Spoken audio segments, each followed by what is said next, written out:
Bueno, mi nombre es Laura María Correa Grisales y les voy a hacer un pequeño recuento de las principales negociaciones del conflicto colombiano en los distintos gobiernos de nuestro país. Para empezar, es necesario hacer referencia a que el antecedente histórico más importante del conflicto armado colombiano se tuvo lugar en la época de los 40 y 50 y es lo que conocemos como la época de la violencia, que fue el conflicto bipartidista que se gestó entre liberales y conservadores en busca del poder. Las causas para que se desarrollara este conflicto armado colombiano, entre muchos otros elementos, hace referencia a la debilidad del Estado para afrontar las fuerzas contrarias a sus ideologías. Podría afirmarse, por otro lado, que la época más importante o fuerte del conflicto armado colombiano se da entre los años 1980 y 1990, que son las décadas en las cuales se presenta un rápido escalamiento que se caracteriza por la intimidación generalizada que las guerrillas ejercen sobre la población civil en diferentes regiones del país. Por otro lado, los asesinatos selectivos de miembros civiles de izquierda a mano de los nacientes grupos paramilitares, así como la aparición de grupos narcotraficantes que entran y chocan con las guerrillas preexistentes en el desarrollo de sus actividades delincuenciales, lo que llevan a que nuestro país sea reconocido por sus actividades de narcotráfico y minería y se deje a un lado el reconocimiento internacional que se tenía por ser un país cafetero. En Colombia, con frecuencia pasamos por alto la historia de fracasos y éxitos parciales en negociaciones obtenidas ejercidas con anterioridad, lo que lleva a que se presenten cada vez más obstáculos en negociaciones futuras. Después de este pequeño recuento histórico, es importante hacer referencia a que vamos a hablar de 3 grupos armados al margen de la ley que han marcado violentamente la vida de nuestros países por ser los que más tiempo han durado empuñando las armas y los que más vidas han cobrado. Estos grupos son las Fuerzas Armadas Revolucionarias de Colombia, más conocidas como las FARC, grupo izquierdista, el Ejército de Liberación Nacional, más conocido como el ELN, y las Autodefensas Unidas de Colombia, que es un grupo que nace bajo la ideología política de extrema derecha. Su fuente de financiamiento, a pesar de que sus ideologías políticas son contrarias, es común porque se financian a través de actividades relacionadas con el narcotráfico. Hablaremos por otro lado de 3 negociaciones importantes que se han dado en los últimos 17 años con respecto a estos 3 grupos armados. La primera es el proceso de paz del Caguán, que es el nombre que le dio el gobierno de Andrés Pastrana entre 1998 y 2002 a la negociación que se llevaba a cabo con las FARC. Se crea una zona de distensión en la cual fueron despejados 42.000 metros cuadrados que equivalían a 5 municipios de Meta y Caquetá, los cuales son San Vicente del Caguán, La Macarena, Uribe, Mesetas y Villahermosa. La agenda acordada contenía 10 puntos y fue llamada Política de Paz para el Cambio. Entre sus puntos relevantes, las conversaciones incluían las reformas a los sistemas políticos y judiciales con los que iban a ser juzgados los miembros de este grupo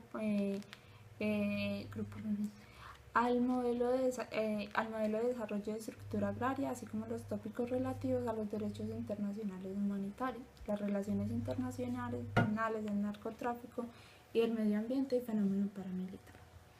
El proceso de negociación que se lleva a cabo bajo este gobierno se caracteriza por la falta de organización, la irregularidad en la zona de despeje, la falta de voluntad de las FARC para negociar y llegar a un posterior acuerdo y por la improvisación del Estado. A su vez, se incrementa significativamente durante este tiempo de negociación las actividades paramilitares, los secuestros, las extorsiones, los asesinatos y los abusos a la población civil. Lo que lleva a que el 20 de febrero del 2002 el proceso de Pastrana-FARC llegara a su fin tras el secuestro del excongresista Luis Eduardo Gachén en un vuelo comercial a cargo de integrantes de la guerrilla de las FARC. De este proceso de paz, lo que más nos ha quedado es la silla vacía, que hace referencia a la ausencia de cabecillas y representantes de las Fuerzas Armadas Revolucionarias de Colombia a la reunión más importante de la negociación, y la zona de despeje, que es la actual zona desde donde operan las FARC. Posteriormente, en agosto del año 2002 hasta el año 2010, llega la política de seguridad democrática que implementa el presidente de la República, Álvaro Uribe Vélez, donde al interior del país, donde se celebran negociaciones y acuerdos con grupos paramilitares del país tras la promulgación de la Ley de Justicia y Paz en 2005, y que arroja un resultado de 30.000 integrantes de las Autodefensas Unidas de Colombia que se desmovilizan, y la entrega de las principales cabecillas de este grupo. Por otro lado, tenemos la negociación del presidente Uribe con el ELN, que no resulta ser del todo satisfactoria, porque a pesar de que se consigue que se desvincularan del grupo un gran número de integrantes, no se consigue la captura de ninguna cabecilla importante. Siendo los años de políticas de seguridad democrática, el entonces comisionado de paz Frank Perr, en representación del gobierno de Álvaro Uribe Vélez, inicia unas conversaciones clandestinas con las FARC en las que se buscan negociaciones similares a las del actual gobierno y de Juan Manuel Santos y el entonces gobierno antecesor de Andrés Pastrana, donde no se incluían ni zona de distensión ni cese unilateral del juego, pero sí como acuerdos en puestos políticos y judicialización. Los acercamientos estos acercamientos clandestinos se terminan por falta de voluntad de las FARC. Por lo que podemos concluir que el proceso de negociación llevado a cabo durante el gobierno de Álvaro Uribe Vélez resulta ser satisfactorio con respecto al grupo de las AUC, pero no tanto frente a las FARC y el ELN, donde no se consiguen como mayores logros. Posteriormente, llega Juan Manuel Santos, quien decide reanudar estas conversaciones clandestinas que habían sido suspendidas durante el gobierno del presidente Uribe Vélez, y durante la promulgación de la Ley de Víctimas y Restitución de Tierras manifiesta su intención de retomar las discusiones desde una óptica diferente. Los diálogos de negociaciones de paz entre el gobierno del presidente Juan Manuel Santos y las FARC también son conocidos como proceso de paz en Colombia. Son conversaciones que se están llevando a cabo entre el gobierno de Colombia en representación del Estado y la guerrilla de las Fuerzas Armadas Revolucionarias de Colombia. En un principio estos diálogos tuvieron lugar en Oslo y actualmente se están llevando a cabo en La Habana, Cuba. Su objetivo, según el gobierno, es la terminación del conflicto, y según las FARC es buscar la paz con justicia social por medio del diálogo. El proceso fue suspendido tras el secuestro del general del ejército en 2015, y luego de su liberación es reanudado. Las negociaciones se fundamentan en un acuerdo general para la terminación del conflicto y la construcción de una paz estable y duradera.